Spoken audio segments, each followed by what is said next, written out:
Hi, my name is Liz, and in this video I'm going to talk about the wedding everybody has been talking about for months. I'm going to talk about the Ambani wedding, which just took place in India last week. It seemed that there was no escaping it. Whether you were interested in Indian weddings or not, whether you were interested in fashion, everybody had a view on this wedding. And then I thought it's also a good excuse for me to dress up in Indian festive wear. I know it's not grand enough to attend the Ambani wedding, but I hope you appreciate my effort here. And then I also thought this video might be interesting for anyone who wants to learn more about Indian fashion, no matter if you're a beginner, if you don't know anything about Indian fashion, if you don't know anything about Indian weddings or Indian festive wear, but also for those of you who are familiar with Indian fashion and you want to look at the outfits in more detail if you want to learn more. For example, there are some outfits that have a close link to art, which I found particularly interesting. And this also leads me to another point. You are going to see some designers more than others. This is not a coincidence because I already mentioned this in my previous video, the Ambani's own Reliance group, and this group has bought shares in brands, in designers similar to the LVMH model. So of course they are using this also to showcase their designers. So you are going to see a lot of Manish Malhotra, a lot of Anamika Khanna, and also, for example, a lot of Jani and Sandeep Koshla. So just bear this in mind. This is actually one of the points that I personally find a shame, because after some time, after all of these events, it felt a bit repetitive. I can understand it from a business perspective, but if we have seen a lot already, it wouldn't have harmed to show us some lesser known outfits. There were some, but there were not as much in the news. They were not the important outfits, and I think it would have been a good opportunity to give an independent designer, a smaller label, also the chance to put themselves not only on the map for fashion in India, but also on a global level. But this is a different story. And one thing I would like to mention here, also ask for your understanding. I'm really trying to pronounce all the terms and names correctly, but please forgive me if I make mistakes. So for this video, I made a choice of selected outfits. There would be many more. This video is not a comprehensive list of all the outfits of everyone at all of these events. First of all, it would be way too long, and second of all, there are other videos and articles which do that. So this is a selection that I made on Monday after that wedding. I'm filming this on the Monday morning after the wedding, so the selection is also based on the information available at that date. It's similar to what I said at the Met Gala. After these events, more and more outfits are coming up, so I might not cover those. And also, if there are some outfits that you particularly liked or disliked, please feel free to share them in the comments below, and we are going to continue the discussion over there. And last but not least, this is a non-sponsored video. I'm just sharing my personal opinion and my research here. When we are looking into the outfits, needless to say, I focused a lot on the bride, but I also tried to involve some other family members and guests to make it a bit more interesting. And one thing we need to bear in mind is that all the events also influence the fashion etiquette, the choice of outfits. So for all those of you who are not that familiar with Indian weddings, they're very different from weddings in Europe and North America, for example. In Europe and North America, it's a simple affair, or let's say not a simple affair. Weddings are never simple, but it's much longer. In Europe and North America, it's usually one main day, and then sometimes there's a dinner the day before, sometimes called rehearsal dinner, and then also you have maybe a brunch or a breakfast to say goodbye to the guests. But usually that's it. With Indian weddings, they are very different. First of all, more people. It's much louder. Some people say it's actually more fun. And needless to say, there are more events because there are a lot of events leading up to the actual wedding. And each event has a different dress code. So you will see that for every event, it also strongly influenced what everybody was wearing. So this is just something to bear in mind. And in the case of this particular wedding, it's even more complicated and even longer. This is why it also has been in the news for such a long time, because there were so many pre-wedding events. The one in March in Gujarat, I have covered in another video if you're interested in that. And there were also other events. For example, there was a cruise, there were events in Italy, and then there were all these events closer up to the actual wedding. And I'm going to start my analysis with one of these pre-wedding events, which was closer to the actual wedding. It was the Sangeet. So for all those of you who are not familiar with Indian weddings, Sangeet goes back to the Sanskrit word for singing together. Sometimes it is used synonymously for a song.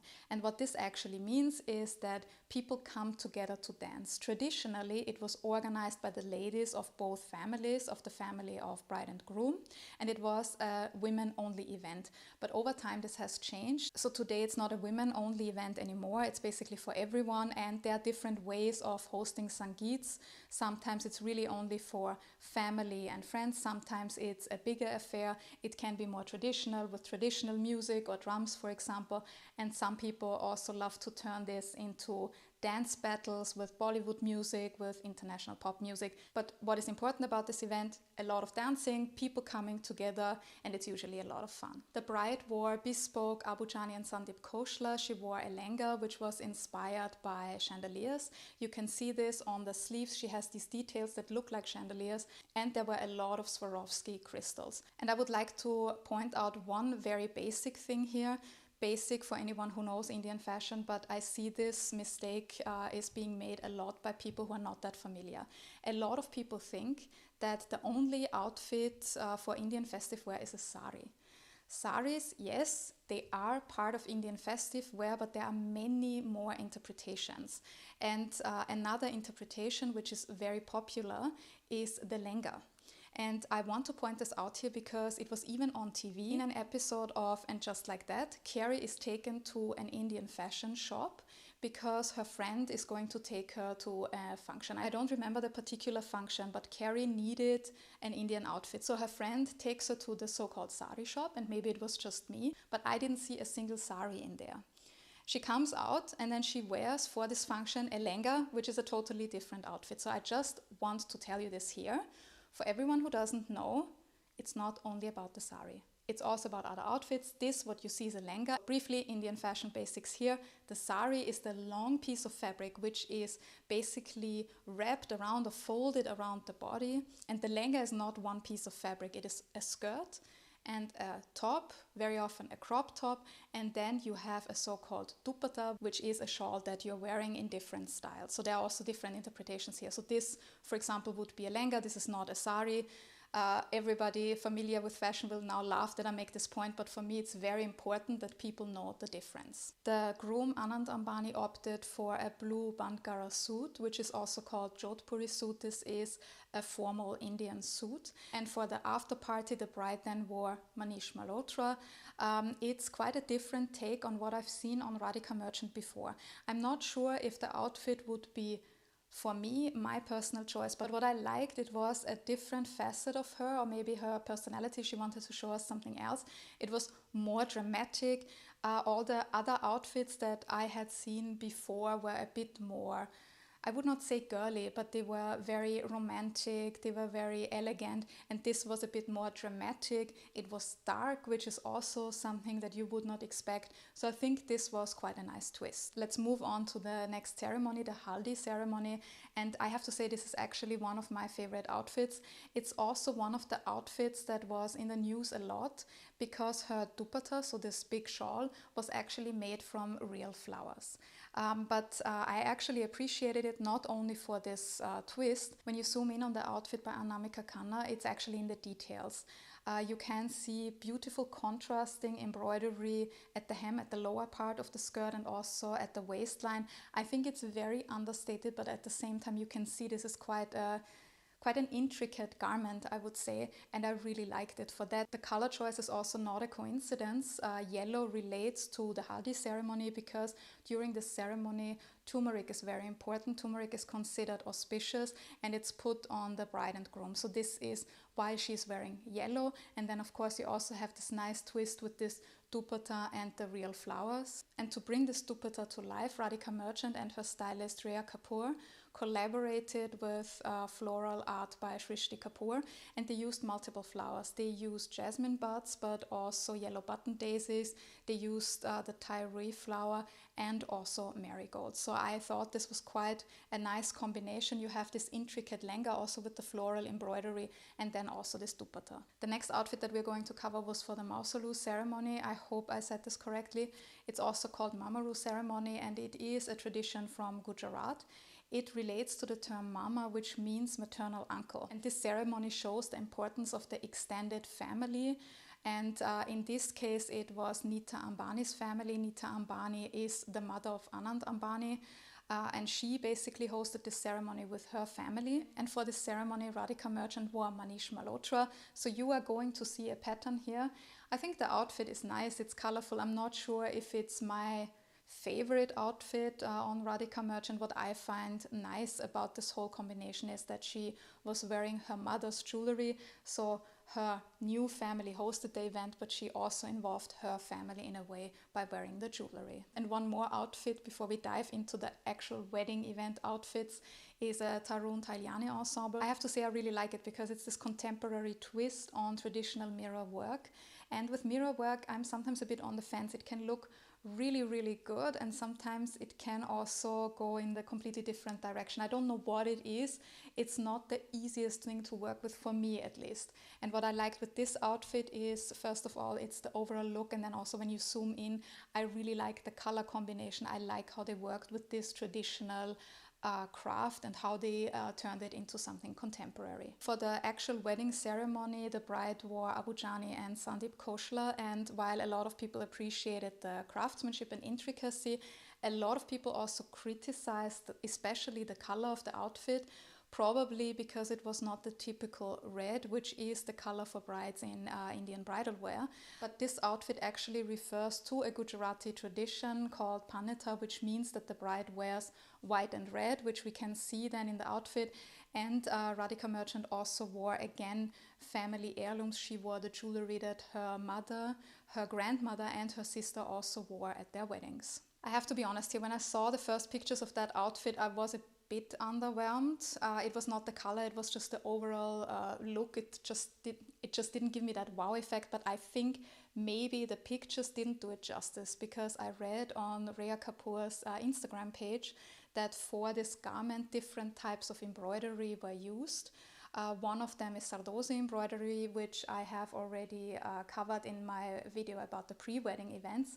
All of these types of embroidery, they come from different regions and they are very, very intricate. Needless to say, intricate embroidery makes a garment more valuable. It is a wedding after all, so maybe if you see that garment in real life, it was a different effect. This gagra, the skirt, had a detachable trail and also a very long veil. It was 5 meters long, so I guess the effect in real life was a different one than we got from the videos and photos on Instagram. Let's move on to the Vidai ceremony, where Radhika Merchant wore again Manish Malhotra. We see the names keep repeating themselves.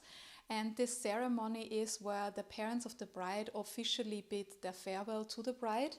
And this outfit, you can see, it is very, very intricate. And we could say this is quite a traditional take on the outfit, because we see on the one hand, we have the top. It's a reference of the Gujarati textile, and it also references 19th century artistry, and it's very valuable because for the Sardozi embroidery on it, which I mentioned before, this intricate type of embroidery, they used real gold. So you can already see this. This is very often done for Indian bridal wear, that you also show the value of the garments that way. Varanasi is like the eternal city of India. It's a very important place in Hinduism.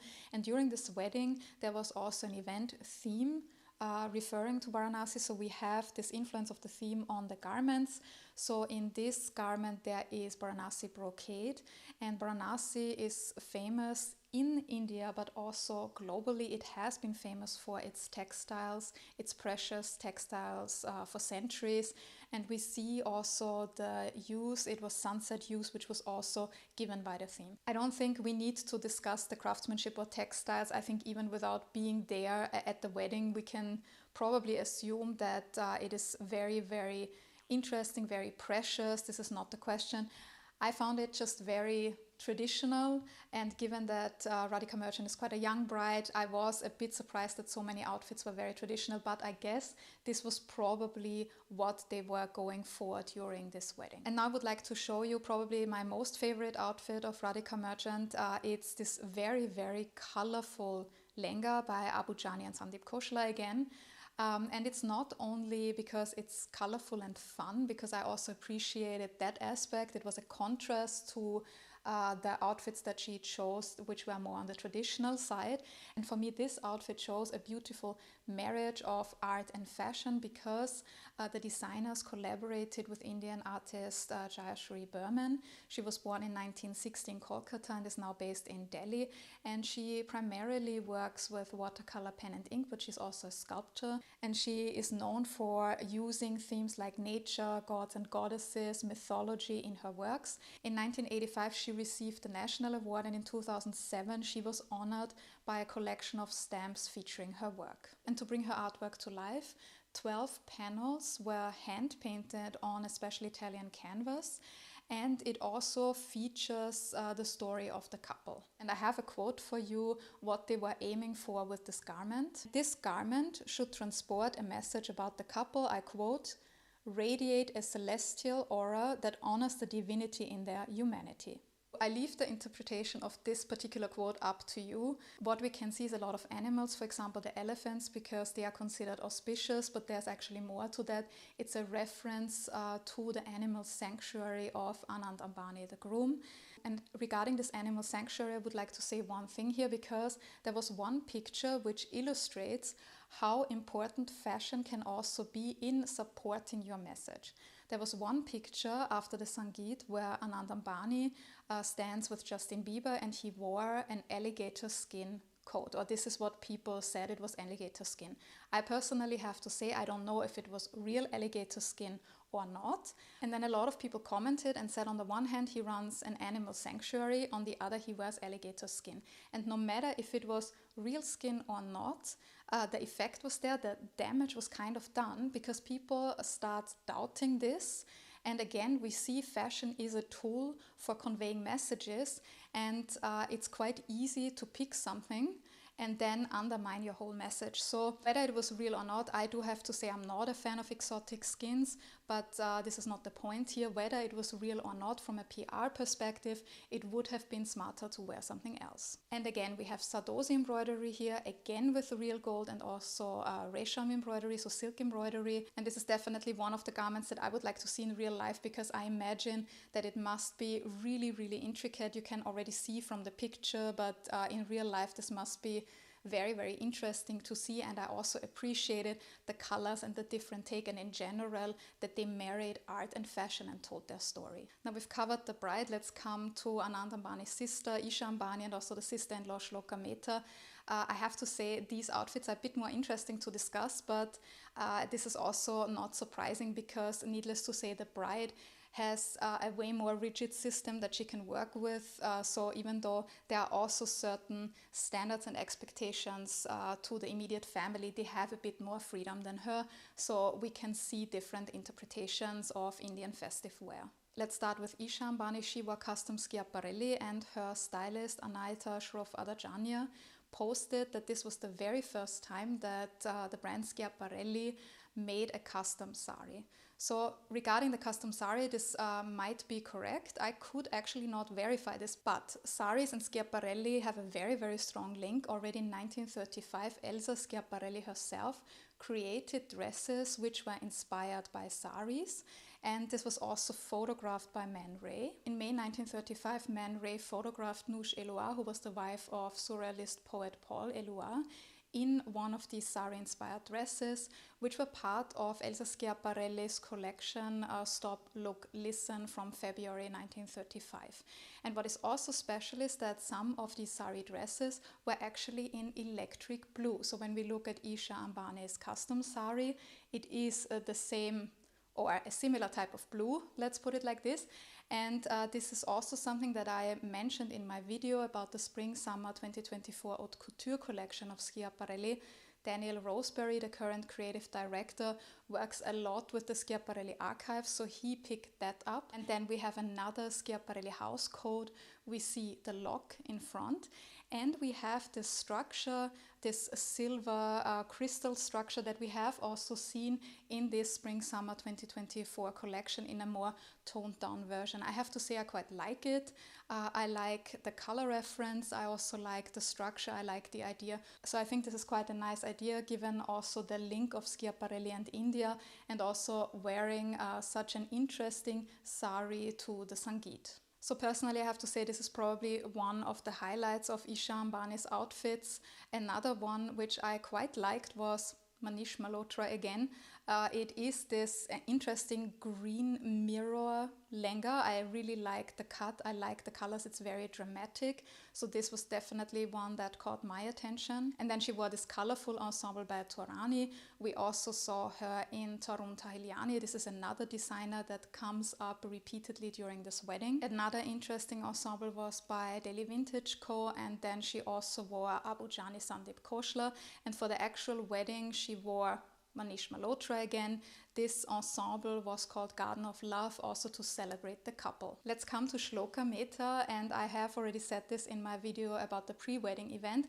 I feel that the media focuses a lot, needless to say, on the bride and the mother of the groom and also Isha Ambani, but Shloka Mehta, she's kind of there, but not that much, even though there are quite some interesting outfits of her and also of her sister Diya, who is also her stylist. And the first outfit that I would like to show you is the lehenga that she wore for the Sangeet, because it actually references an iconic outfit by Kareena Kapoor for her song Bole Judian.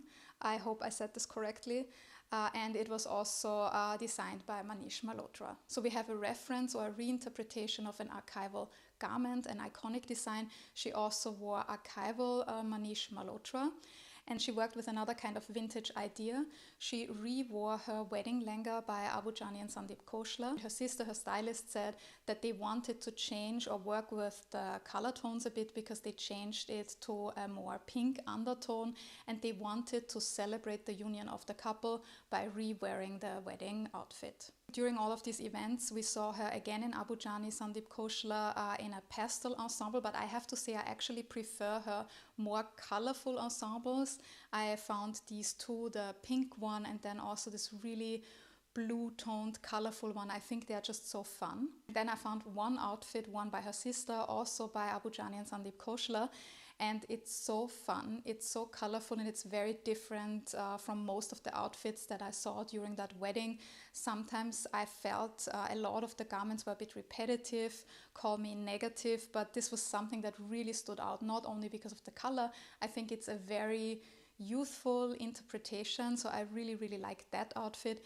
She also wore another outfit for the sunset theme in kind of an orange or peach tone, which was also very flattering, I think. So she was definitely somebody who would deserve more of the spotlight also when it comes to fashion. And to close the discussion about the outfits of the family, I would like to show you Nita Ambani in this colorful sari. It is a rankat sari, which is known for intricacy and colors. It pays tribute to Banarasi because, as I said before, this was one of the themes, but also it was made there by specially trained weavers, and it took them 6 months to weave this intricate sari. And to close this video, I would like to show you some selected guests and their outfits. I can only mention a few here because otherwise that video would be way too long.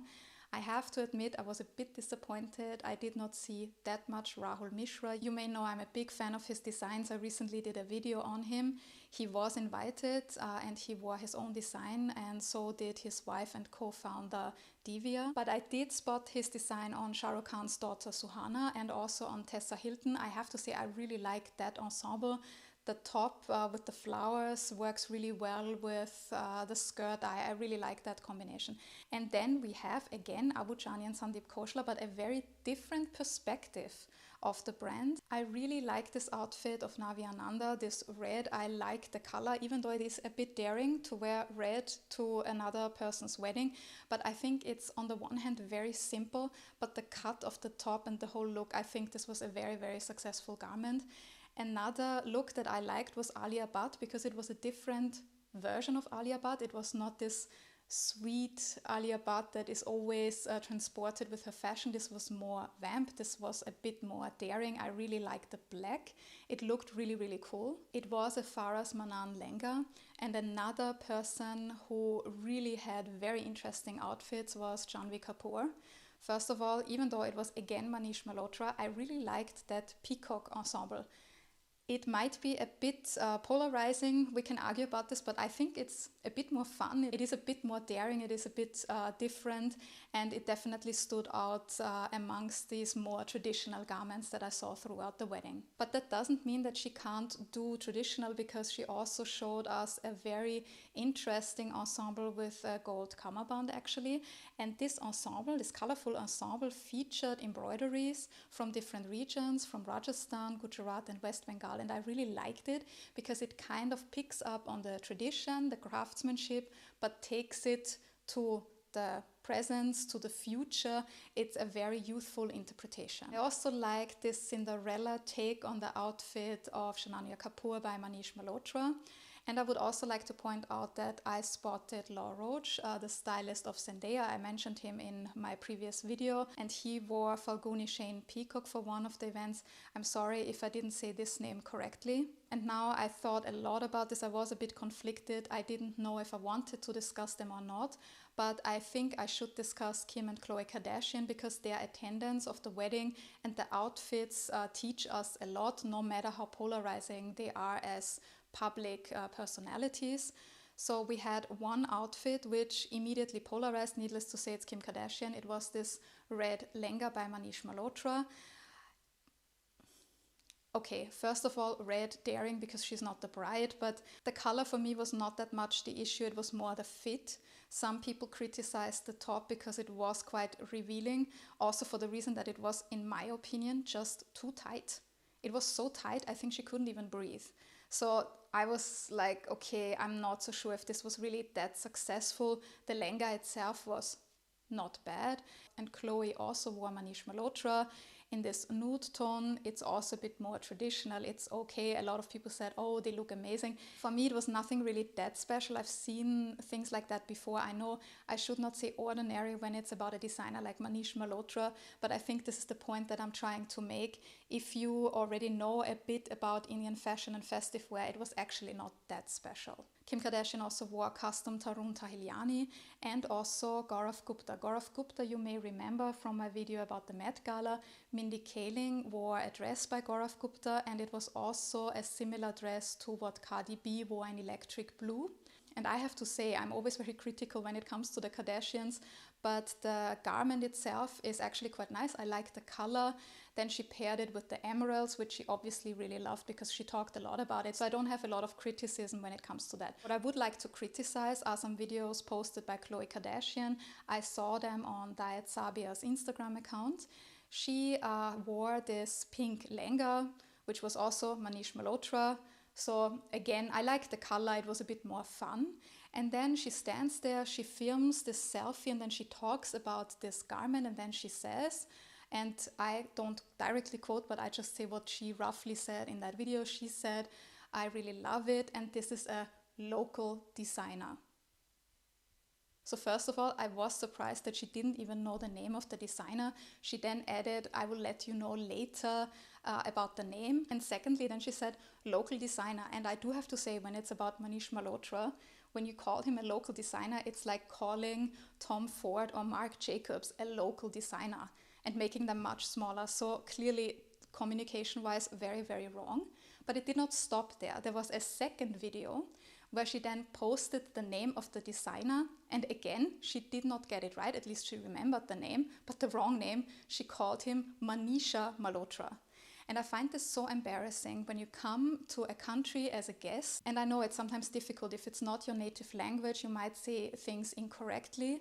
I also do that, and I apologize for this, but I always try to do my research, and I would have assumed that if somebody like the Kardashians come to India, they at least ask, who is the designer and how do I say it correctly? Because for me personally, that would be very important. But I already noticed that last year at the opening of the Nita Mukesh Ambani Cultural Center in Bombay, which was also a major fashion affair, there were a lot of influencers who could not even get the name of the hosts right. And I not only find this embarrassing, I find this really disrespectful. When we come to another country, we should at least know the basics. So this is the point that I wanted to make with the Kardashians. I have also reached the end of my video, and I would like to say that in conclusion, looking at all these months of pre-wedding and wedding events, It's quite interesting. I don't find it interesting because of some garments in particular, because of the event. It was more for me that an Indian event made global headlines, global fashion headlines, and people started noticing it. There's a lot to learn about Indian fashion, Indian textiles, Indian techniques, and this is the positive thing that I take from this wedding, that people started the discussion.